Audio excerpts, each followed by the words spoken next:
चॅटवर candlestick pattern दिसला म्हणून की तुम्ही लगेच बाय करता का? तुम्ही सुद्धा मित्रांनो कॅन्डलस्टिक पॅटर्न दिसल्याबरोबर बाय करता का? तर अजिबात नाही. तर या ठिकाणी बाय करायचं नाही. कारण यामागचं कॅन्डलस्टिक पॅटर्न हा वेगवेगळ्या ठिकाणी वेगवेगळा बनत असतं. आज आपण टेक्निकल अनालिसिसच्या एपिसोड 3 मध्ये आपण कॅन्डलस्टिक पॅटर्न बघणार आहे आणि त्यामागची पॅटर्नची सायकॉलॉजी समजून घेणार आहे. त्यानंतर आपण कन्फर्मेशन शोधण्याचा प्रयत्न करणार आहे. तर लक्षात ठेवा कॅन्डलस्टिक पॅटर्न आपल्याला पाठ करायचे नसतात. तर ते आपल्या त्यामागची सायकॉलॉजी आपल्याला ती समजून घ्यायची असते. तर नमस्कार मित्रांनो, मी सागर करपते आणि याच एपिसोड 3 मध्ये तुमचं सगळ्यांचं स्वागत आहे. तर चला सुरू करूया, की नेमकं आपल्याला ट्रेडिंगचे वेगवेगळे गोल्डन रूल आहे. तेच पहिले समजून घेऊया, की बघा कुठल्याही कॅन्डलस्टिक पॅटर्नवर ट्रेड घेण्याच्या अगोदर ते लोकेशन माहीत असणे गरजेचं असतं. त्यानंतर त्या ठिकाणी बनलेला पॅटर्न माहीत असणं गरजेचं असतं, की नेमका कोणता पॅटर्न बनलेला आहे. त्यानंतर आपल्याला कन्फर्मेशनकडे जायचं असतं आणि जर कन्फर्मेशन आल्यानंतर बाय एंट्री, सेल एंट्री घेण्याअगोदर आपल्याला रिस्क मॅनेजमेंट हे करावं लागेल. जर तुम्ही हे करत नसाल, तर तुमच्यासाठीच हा व्हिडिओ आहे. तुम्ही शेवटपर्यंत बघा. ठीक आहे. तर पॅटर्न कधी हा सिंगल नाही. पॅटर्न कधी हा सिंगल नसतो किंवा सिंगल नाही. तर बघा त्यासोबतच महत्त्वाचं असतं की लेव्हल्स, मार्केट कंटेक्स्ट आणि कन्फर्मेशन मिळाल्यावर तुम्हाला एक स्टेप घ्यावं लागतं. त्याला सेटअप म्हणतो. आपण तो सेटअप घेतल्यानंतर आपण तो ट्रेड एक्झिक्यूट करू शकतो. तर चला या ठिकाणी आपण बेसिक या ठिकाणी बघण्याचा प्रयत्न केला. तर आता आपण पॅटर्न बघू. तर बघा, पहिला जो पॅटर्न आपल्या यासमोर आहे तो म्हणजे हॅमर. त्यालाच आपण बुलिश रिजेक्शन पॅटर्न सुद्धा म्हणतो. आता बघा, की हा पॅटर्न कुठे तयार होतो? तर बघा मित्रांनो, जेव्हा प्राइस एक डाउन ट्रेंडमध्ये असते, म्हणजेच जेव्हा मार्केट एक बेअरिश स्ट्रक्चर बनवते, सपोर्ट झोन एरियामध्ये येतो. हे बऱ्याच जणांना माहीत नसतं, की हॅमर कोणत्या साइडला बनतं. Up trend, down trend. तर बघा एक डाउन ट्रेंड आल्यानंतर त्यालाच एक या ठिकाणी एक हॅमर बनतं. लाँग वीक लोवर साइडला लाँग वीक असतं आणि त्यानंतर ते बनल्यानंतर मार्केट त्यानंतरची कॅन्डल कन्फर्मेशन देतं आणि या ठिकाणी प्राइस अप साइडला जातं. आता बघा मित्रांनो, एक रिअल लहान बावडी असते. ठीक आहे मित्रांनो आणि लाँग लोवर शॅडो असतो. त्या ठिकाणी तुम्ही बघू शकता. ठीक आहे. तर बघा या ठिकाणी होते काय? सेलर मार्केटमध्ये प्राइस डाउन साइडला घेऊन येतात. परंतु त्या ठिकाणी एक सपोर्ट झोन असल्याच्या कारणाने त्या ठिकाणी हे बनतं आणि त्या ठिकाणी बायर त्याला काय करतात, पुश करतात. सेलरला डिफीट करण्याचा प्रयत्न करतात आणि ती प्राइस बायर त्याला वरती घेऊन जातं. हे अशा प्रकारचे जेव्हा कॅन्डल पॅटर्न बनतं त्याला बुलिश रिजेक्शन पॅटर्न असं म्हणतो. ठीक आहे. त्यानंतर बनणारी जी कॅन्डल आहे त्यावरून आपला रिस्पॉन्स हा कन्फर्मेशन होतं, की यानंतर बनणारी कॅन्डल जर पुन्हा एक बुलिश कॅन्डल बनली, तर त्यानंतर आपल्याला लक्षात येईल, की प्राइस अपसाइडला मूव्ह करणार. हे आपल्याला इथून कन्फर्म होते.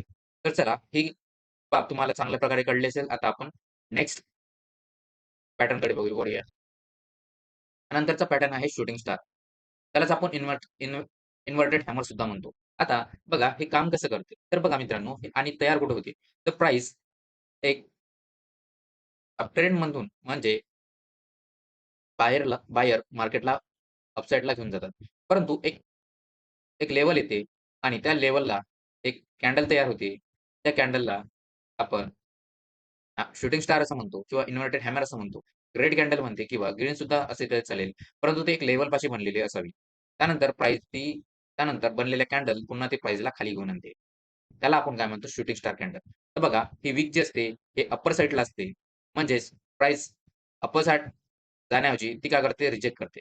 तर बघा एक लहान रिअल बॉडी एक लहान असते.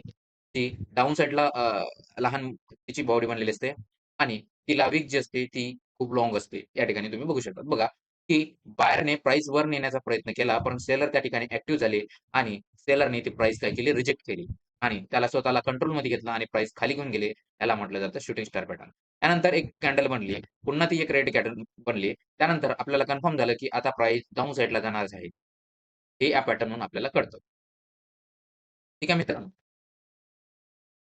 बऱ्याच जणांना सपोर्ट आणि रेजिस्टन्स कळलं नसेल. हे यानंतरच्या व्हिडिओमध्ये तुम्हाला कळणारच आहे. तरी हा व्हिडिओला शेवटपर्यंत बघा.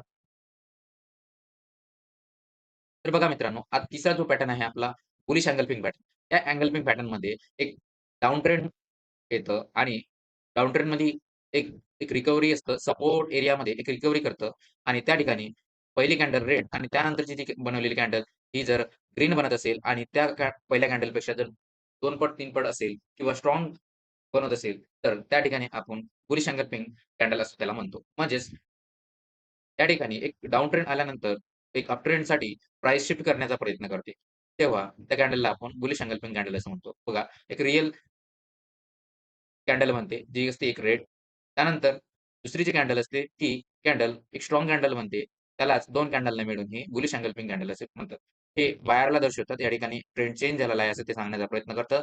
जर एका लेव्हल जवळ समजा ही 4था जो पॉइंट आहे, जर एक लेव्हल जवळ बनत असेल, तर ते आपल्यासाठी इम्पोर्टंट असतं. ठीक आहे मित्रांनो? तर हा पॅटर्न तुम्हाला कळला असेल. बघा, 4था जो पॅटर्न आहे, तो म्हणजे एक बेअरिश एंगल्फिंग पॅटर्न. आता बघा, की जेव्हा प्राइस अपट्रेंडमध्ये एक रेझिस्टन्स जवळ किंवा एक लेव्हल जवळ येते. त्यानंतर पहिली जी कॅन्डल असते, ती एक रेड असेल. पहिली कॅन्डल एक रेड असेल. त्यानंतरची कॅन्डल एक सॉरी. पहिली कॅन्डल एक ग्रीन असेल. त्यानंतरची कॅन्डल जर एक रेड असेल आणि ती रेड जी कॅन्डल आहे, जी दुसरी बनलेली आहे, ती जर पहिल्या कॅन्डलपेक्षा खूप स्ट्राँग असेल किंवा त्या ठिकाणी तिच्या वर क्लोज तिच्या खाली जर क्लोज झालेली असेल, तर त्याला आपण बेरिश एंगल्फिंग कॅन्डल असे म्हणू शकतो. म्हणजे या ठिकाणी सेलरचा कंट्रोल आलेला आहे असं म्हणतो. ती कुठे शोधायची? तर ती शोधायची रेझिस्टन्स लेव्हलला. त्या ठिकाणी रेझिस्टन्स आहे. रेझिस्टन्स हे अपर साइडला असतं. सपोर्ट हे बॉटम साइडला असतं. ठीक आहे. रेझिस्टन्स अपर बाजूला असतं आणि सपोर्ट हा डाउन साइडला असतं. बऱ्याच जणांना सपोर्ट रेझिस्टन्स जर कन्फ्युजन असेल, तर नवीन असाल तर थोडं समजत नाही. त्यामुळे मी तिथे समजून सांगण्याचा प्रयत्न केलाय. ठीक आहे मित्रांनो. या सपोर्टपाशी बायर ॲक्टिव्ह असतात आणि या रेझिस्टन्सपाशी सेलर ॲक्टिव्ह असतात. आता तुम्हाला कळलं. या ठिकाणाहून का रिजेक्ट होते? ते तुम्हाला कळलं असेल. या ठिकाणाहून का रिजेक्ट होते आणि बायर ॲक्टिव्ह होतात. या ठिकाणी सेलर ॲक्टिव्ह होतात. हे तुम्हाला कळलं असतं. ठीक आहे मित्रांनो. तर बघा, हा पॅटर्न तुम्हाला कळला. ठीक आहे. त्यानंतर बघा, मॉर्निंग स्टार जी आपली 5वा पॅटर्न आहे तो म्हणजे morning star. Morning star candle म्हणजे एक डाउन ट्रेंड येतं. डाउन ट्रेंड आल्यानंतर प्राइस 3 कॅन्डल किंवा 4 कॅन्डलना मिळून सुद्धा बनलेलं असतं. तर या ठिकाणी प्राइस अपसाइडला मूव्ह करण्याचा प्रयत्न करते. पहिला ही एक रेड कॅन्डल येते. पहिली एक स्ट्राँग बेरिश कॅन्डल बनते. पण त्यानंतरची जी कॅन्डल आहे, एक डोजी कॅन्डल बनते. डोजी कॅन्डल हे इनडिसिजनला दाखवतं. मी हे मागच्या एपिसोडमध्ये तुम्हाला सांगितलेलं आहे. त्यानंतर पुन्हा एक स्ट्राँग बुलिश कॅन्डल बनतं. एक बुलिश कॅन्डल बनतं. मग त्यानंतर प्राइसने जर यानंतर पुन्हा एक कॅन्डल बनवली, तर या ठिकाणी ते मोमेंटम शिफ्ट होतं आणि त्या ठिकाणी डाउन ट्रेंडमधून प्राइस अप ट्रेंडमध्ये शिफ्ट होतं. त्यालाच आपण मॉर्निंग स्टार असं म्हणतो. ते 3 किंवा 4 कॅन्डलची मिळून सुद्धा बनलेली असते. तर कुठे तयार व्हायला पाहिजे? एक सपोर्ट एरियामध्ये हे तयार होतं. सपोर्ट एरियानंतर त्या ठिकाणी प्राइस सेलर खाली घेऊन येतात, पण त्या ठिकाणी बायर ॲक्टिव्ह होऊन ती प्राइस अप साइडला घेऊन जातं. ठीक आहे मित्रांनो. तर या ठिकाणी आपण बायचे सिग्नल शोधले पाहिजे. त्यानंतर बघा इव्हनिंग स्टार. आता हे इव्हनिंग स्टार काय आहे? तर बघा, सर्वप्रथम पहिलीची कॅन्डल एक स्ट्राँग बुलिश कॅन्डल, त्यानंतरची कॅन्डल एक डोजी कॅन्डल, त्यानंतरची कॅन्डल एक स्ट्राँग बेरिश कॅन्डल. त्या ठिकाणी 3 कॅन्डल दिसत आहे. 3 किंवा 4 कॅन्डलचे मिळून बनलेले असू शकतात. तर बघा, ही कुठं तयार होते? तर एक रेझिस्टन्स लेव्हल किंवा एक लेव्हलच्या ठिकाणी. बघा, एक रेझिस्टन्स लेव्हल किंवा एक लेव्हल असेल त्या ठिकाणी हे तयार होतं. तर तयार झाल्यानंतर बघा, प्राइस जेव्हा अप ट्रेंडमध्ये येते आणि अप ट्रेंडमध्ये आल्यानंतर प्राइसमध्ये एक ग्रीन कॅन्डल, त्यानंतरची एक डोजी कॅन्डल, त्यानंतरची एक रेड कॅन्डल, ठीक आहे. त्यानंतर एक पुन्हा एक कॅन्डल बनवून ते प्राइसला खाली घेऊन येतो. ठीक आहे. अशा पद्धतीची ही इव्हनिंग स्टार कॅन्डल असं म्हटलं जातं. ठीक आहे. तर या ठिकाणी आपण बेरिश बेरिश ट्रेडकडे आपण वळलं पाहिजे किंवा बेरिश ट्रेड घेण्यासाठी आपण विचार केला पाहिजे, पॉसिबिलिटी ठरवली पाहिजे. ठीक आहे मित्रांनो? हे समजलं असेल तुम्हाला 6वा पॅटर्न. तर बघा, पॅटर्न जे असतात ते 2 प्रकारचे असतात. एक सिंगल कॅन्डलचे बनलेले असतात काही, काही मल्टिपल कॅन्डलचे बनलेले असतात. बघा, सिंगल पॅटर्न हे जे आहे ते हॅमर पॅटर्न किंवा शूटिंग स्टार पॅटर्न असतात. तर बघा, ज्याला खाली विक असते, त्याला हॅमर आणि अप्पर विक आहे, त्याला आपण शूटिंग स्टार असं म्हणतो. ठीक आहे. तर हे दोन्ही रिजेक्ट करत असतात. म्हणजे प्राइस जेव्हा डाउन ट्रेंडमध्ये येत आहे, तेव्हा एक हॅमर तयार होतं आणि प्राइस अप्पर घेऊन जाते. एक अप ट्रेंडमध्ये आल्यानंतर प्राइस एक हॅमर तयार होतं रेझिस्टन्स झोनपाशी आणि ते प्राइसला खाली घेऊन येतं. हे आपल्याला या कॅन्डलच्या माध्यमातून कळते. म्हणून ह्या सिंगल कॅन्डल असतात जे प्राइसला रिजेक्शन प्राइस बायर आणि सेलर रिजेक्ट करत असतात, ते सांगत असतात. ठीक आहे. तर त्यानंतरची जी पॅटर्न मल्टी कॅन्डल पॅटर्न हे 2 किंवा 3 किंवा 4 कॅन्डलचे पण बनलेले असतात. बघा, एंगल्फिंग पॅटर्न हे 2 कॅन्डलचे बनलेले असतात.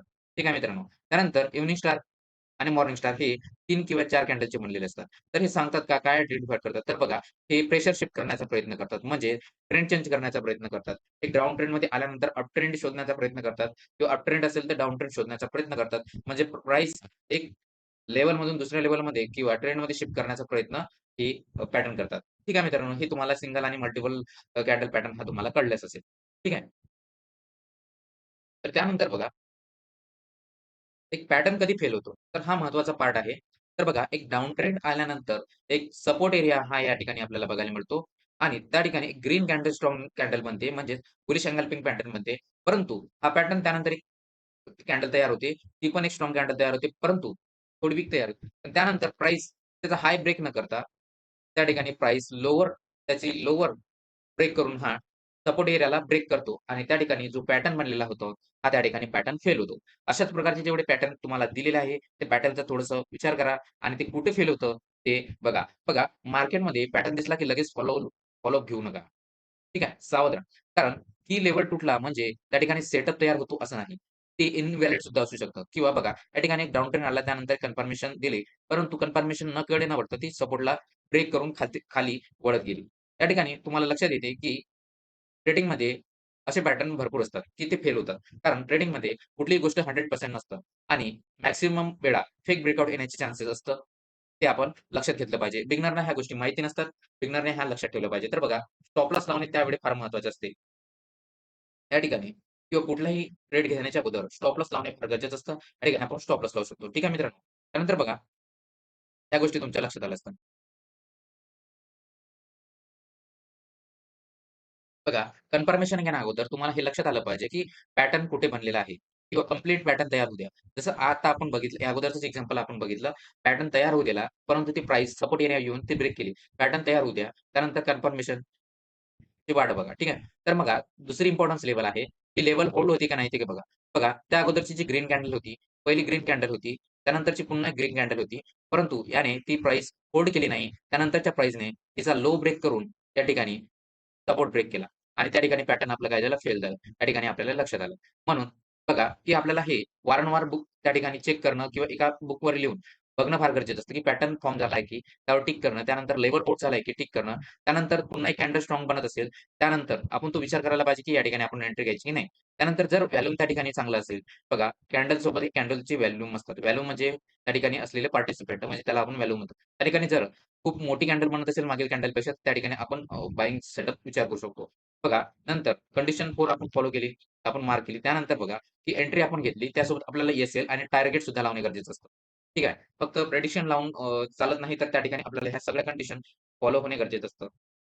ठीक आहे मित्रांनो. त्यानंतर बघा, की आता सपोर्ट एरियामध्ये बघा, एक एक्झाम्पल आपण बघत आहे, की हा सपोर्ट एरिया आहे. हा जो आहे सपोर्ट एरिया. प्राइस डाउन ट्रेंडमधून शिफ्ट आली आणि या ठिकाणी एक बुलिश पॅटर्न बनलेला आहे.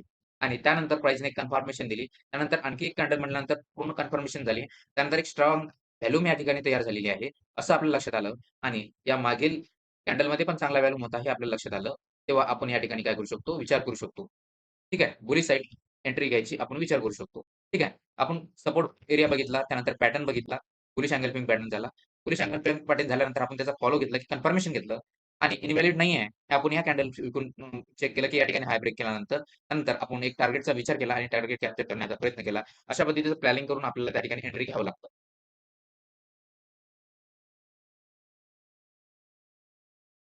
त्यानंतर बघा, ह्या 5 मिस्टेक आहे, त्या तुम्ही लक्षात ठेवल्या पाहिजे, की ते बघा पॅटर्न कुठेही तयार झालं म्हणजे त्यावर एंट्री घेणे हे चुकीचं असतं. फक्त सपोर्ट आणि रेजिस्टन्स एरियामध्येच घ्यावं. त्यानंतर लेव्हल चेक करणं, कारण हे फार महत्वाचं आहे.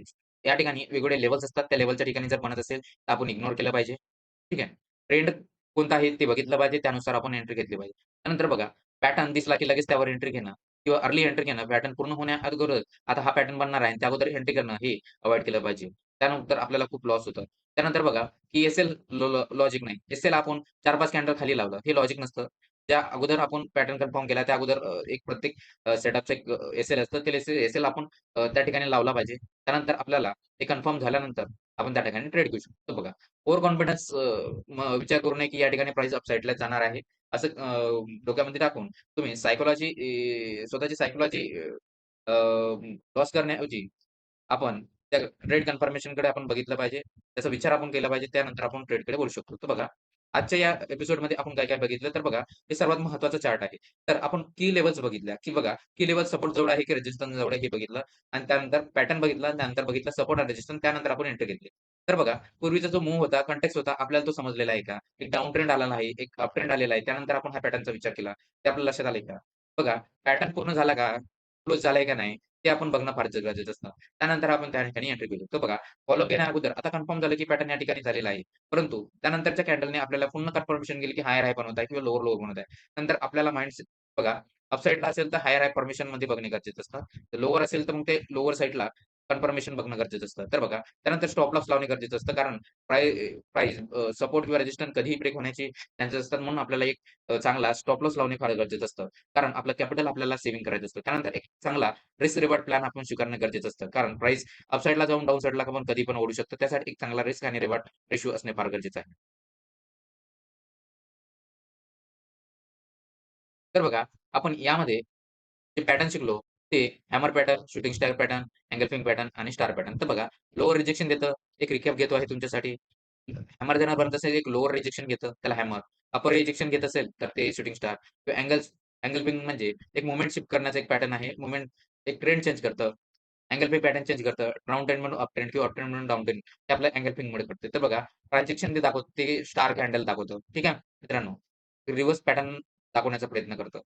ठीक आहे. एक पॅटर्न बघा, त्यानंतर त्याचं लोकेशन कुठे आहे ते बघा. मग त्यानंतर कन्फर्मेशन घ्या आणि एक रिस्क रिवॉर्ड रेशिओ ठेवून आपण त्या ठिकाणी एंट्री घेऊ शकतो. ठीक आहे मित्रांनो? तर बघा मित्रांनो, कुठलाही कॅन्डलस्टिक पॅटर्न घेऊन शुअरिटी देता येत नाही, की प्रॉफिटच होणार म्हणून. कारण मार्केट हे 100% कुठलंही मार्केट हे 100% डिसायडेड नसतं. प्रत्येक गोष्ट पॉसिबिलिटीवर चालत असतं. त्यामुळे मार्केट कंटेक्स्ट, कन्फर्मेशन आणि रिस्क मॅनेजमेंट आवश्यक असतं. ठीक आहे. तर या स्लाइडमध्ये आपण कुठल्याही प्रकारच्या बाय किंवा सेल ट्रेड दिले नाही आहे. आपण लक्षात ठेवा. जर तुम्हाला हा व्हिडिओ आवडला असेल, चॅनलला सबस्क्राईब करावं, लाईक करावं आणि व्हिडिओला इतरांना सुद्धा शेअर करावं आणि पुन्हा नेक्स्ट व्हिडिओ येणार आहे, ते बघावं. ठीक आहे. धन्यवाद मित्रांनो.